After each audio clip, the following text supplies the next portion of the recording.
Part 1 Introduction. What follows is a succession-style let's play of the game Dwarf Fortress. In it, we chronicle the rise and fall of the epic dwarven fortress Boatmurdered. Actually, it's pretty much all fall. Each ruler was given a single year of game time in which to manage the fortress. Then they gave the reins over to the next player in line.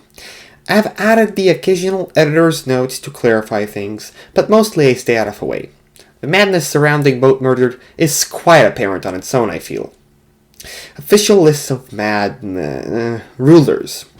Turek Dog, Marijuana, aka Megor Grendel, Keyboard Fox, aka Fairy Kalo, Locus, Starcraving Mad, Bremen, Sankis, Astronaut Nomicon, Unknowing, Cross Quantum, Major Failure, Mystic Mongol, Dr. Zero, Guerrilla Medic. All eras of Boatmurdered history are highly noteworthy and interesting. Things have very quickly progressed from somewhat casual daily elephant deaths to retired rulers rampaging and beating people to death while burning alive. The heavy downward slide that would come to define Boatmurdered seems to have begun during Starcraving Mad's rule, with the utterly epic Elephant War. Historians seem to agree that the insanity surrounding Boatmurdered began to increase almost exponentially from that point forward. The WTF Dwarf Fortress is Dwarf Fortress Crash Course. The thread to follow generally assumes you have a tiny bit of knowledge about the game being played. In hopes of making it an easy read for those unfamiliar, I've condensed the most important factors from the general info threads and wiki into this brief introduction. You don't need to know a thing about the game to genuinely enjoy the playthrough, but a tiny bit of knowledge helps. Here's the TLDR guide. First, there's a lovely picture. Left to right, elephant, dwarf, miasma cloud, a purple cloud of stench that comes from rotting corpses. For a bit better outline of the game, read on. Impatient types and those who already know Dwarf Fortress well, please skip straight to the first update. The initial update outlines the rules by which the game was played. There aren't many, ha!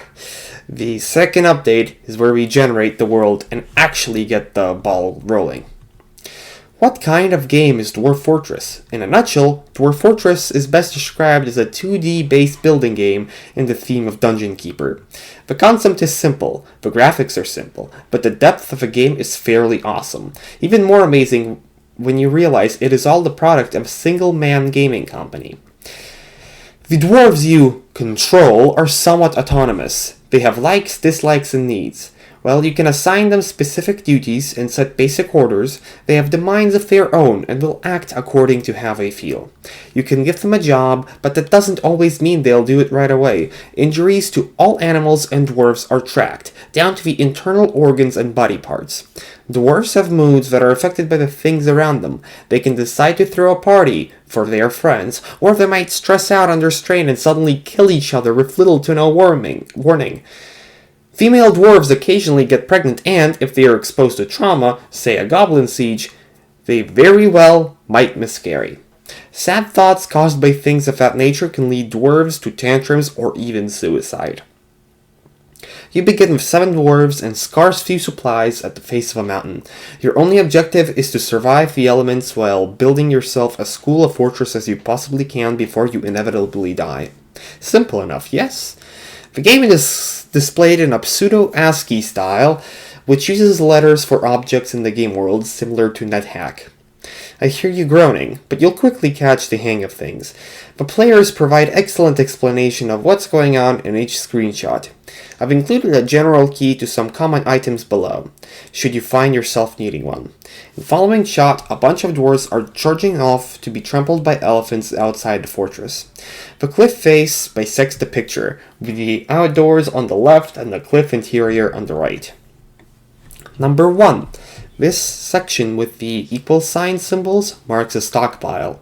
It's where the dwarves store various crafts, barrels, not pictured, denoted with a percentage with a yellow background, and food. 2. This symbol represents a cage for trapping creatures. You'll see these a lot. 3. This is a pile of rocks which come from digging away the mountain. You'll see them all over. They can be crafted in all manner of useful items. 4. The matrix-looking green crap is the ground. On the inside, to the right of a box 10, you'll see the symbols are white instead. Smoothed stone floors in the fort are represented by plus symbols. Some people use a variegated tile set, which results in what you see here. Others will have a ground that displays as all periods. You'll eventually get used to both and can easily pick out what is where on any map. 5. Dwarves are shown as these guys here, or as smiley faces. Different colors indicate different professions. These guys are all military recruits charging off stupidly to their deaths. 6. The E is an elephant. They murder dwarves in wonderful fashion. Get used to them. Above and below him, the brackets are discarded armor or clothing. The gray blocks to his right represent exposed walls of unmined rock. The blocks with a cross on them represent stone doors. The small tubes that fill the room behind the two doors are the bones of animals or dwarves. 7. The up sign symbol denotes a trap. The parallel lines below the traps represent a smooth wall. Below these lines, you'll see a gray wall of the bone room, which is not smooth. Different colored symbols in gray rock walls just represent types of exposed mineral, gems, or ore veins. 8. This is a pile of dead dwarfs, an elephant, and a cloud of miasma. Those are the 3 most prevalent features in Boatmurdered. Miasma is the purple blotch that shows up whenever corpses begin to rot. Makes your dwarves angry, which usually leads to hilarity. 9. The 2 green asterisks are gems. These have been mined out of a wall already. They are awaiting storage. 10. These are siege engines. In this case, 2 ballistas aimed at the hallway with all the dead dwarves. 11. The black spaces with symbols like these are areas of a mountain that yet have to be mined. In other images, you'll often see a yellow X somewhere and a command list on the right side of the screen. The text on that screen generally refers to whatever is under the yellow X is to its left. If you need further details, you can find them here.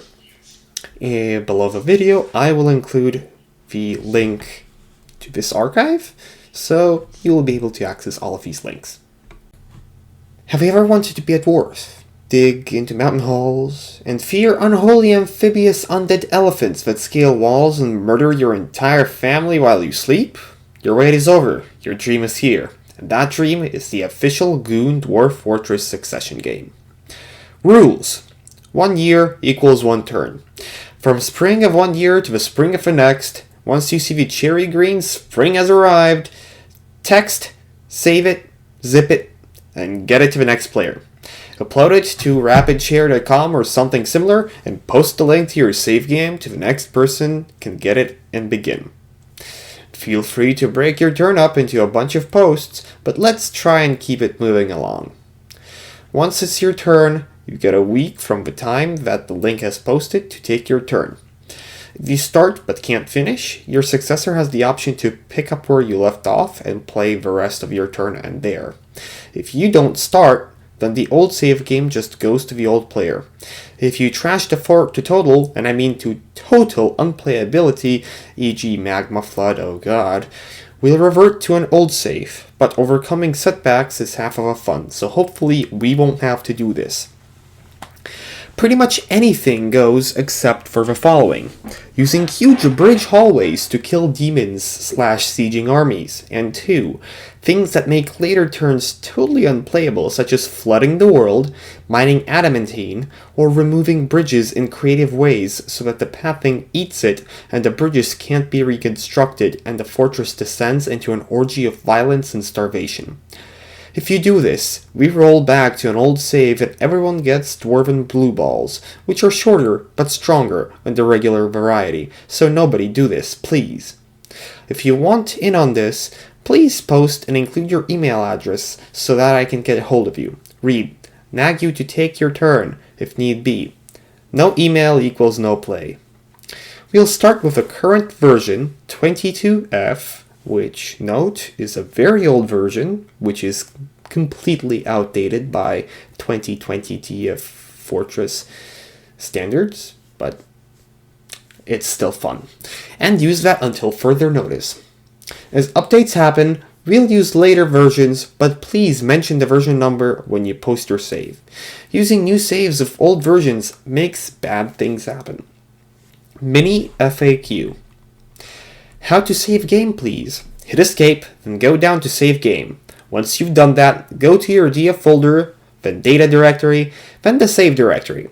Get region1.sav and region1 folder and put them in a zip file. How to load old game save, please. Get the zip file and unzip the contents into your data/save directory. If you have a game going on and don't want to lose it, back up your save directory first. Unzipping the new one will wipe out your first world, whatever it is, along with any games running in it. Oh god, how do I do X? First, check the wiki. Then if you still can't figure it out, check out the official DF thread here. And if you still can't, ask away. I don't want to play a turn, but can I be a dwarf in your fortress? You probably want Remy's awesome dwarf dream vacation thread. I'm not very good at this game. Can I still play? Hell yeah. What's happened so far? You can check the link turns below, but some of the highlights. You can skip this if you don't want any spoilers, but to be honest, spoiling is part of the fun. Year 1, not much. Started digging out. Got the farm up. Mandrill attack at the end. Year 2, 3 Fey moods in 1 year resulting in a table, an amulet made of elusive red spinel, and a glass door. Year 3, Fury goes batshit with traps and floods the chasm with lava. 2 more Fey moods, Toy Hammer, and a lunatic metalsmith who decided to take a bath in the moat. The elephants get their first taste of blood, and they like it. Year 4. Locust starts arming the dwarves against the inevitable doom of the elephants and trades a rock ring to the elves for everything they own. The nobles arrive and promptly ban Red Spinel for the first of many times, and a couple thieves start arriving in earnest with their own import/export ban. Another pair of Fey moods ends up with one dwarf swimming in the moat, and the other locked in his room without pants. Year 5. Stark-Raving Madstern. Go read it all. Right now. Epic battles of elephants and the first siege. Timmy falls down the well.